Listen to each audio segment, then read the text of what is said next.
Hello everyone, and today we're going to be talking about tongue twisters. What are tongue twisters?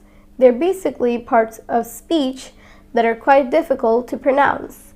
However, they're very crucial for fluently English speaking. So now that you know that, let's start. The first tongue twister is Sally sold seashells by the seashore. Sally sold seashells by the seashore. Since this tongue twister is quite long, you can break it up and then practice.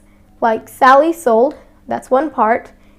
Seashells by the seashore, that's another part.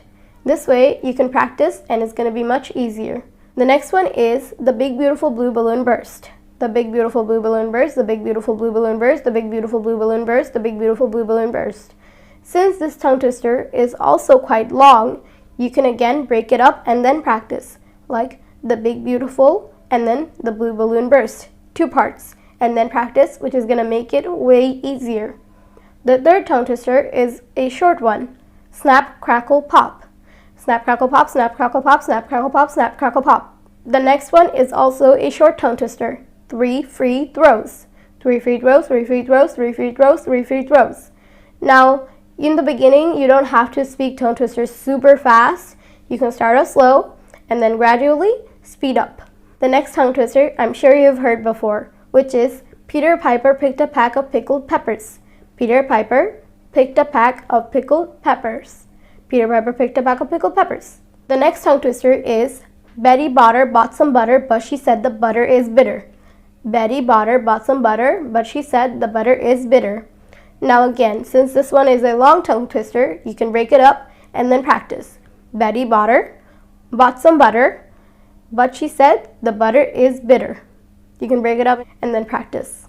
The next tongue twister is if two witches would watch two watches, which witch would watch which watch? If two witches would watch two watches, which witch would watch which watch? If two witches would watch two watches, which witch would watch which watch? Now again, this one is a very long tongue twister. You can break it up and then practice, as it will be much easier that way. You can break it up like if two witches would watch two watches, which witch, that's another part, would watch which watch. So if two witches would watch two watches, which witch would watch which watch? The last tongue twister is how much wood would a woodchuck chuck if a woodchuck could chuck wood?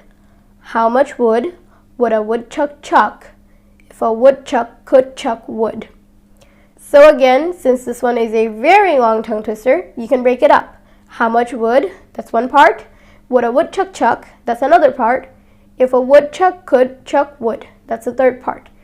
Now, since this tongue twister is more like a question, there's also an answer that goes with it, which is, it would chuck all the wood that a woodchuck could if a woodchuck could chuck wood. It would chuck all the wood that a woodchuck could if a woodchuck could chuck wood. It would chuck all the wood that a woodchuck could if a woodchuck could chuck wood. Now, in the end, you should remember something about tongue twister is that you don't have to understand the full meaning of it or anything. You should just practice and make sure your pronunciations are right, as that's what you're practicing for. Thank you for watching till the end. I hope you learned something new. Until then, I'll see you next time. Bye!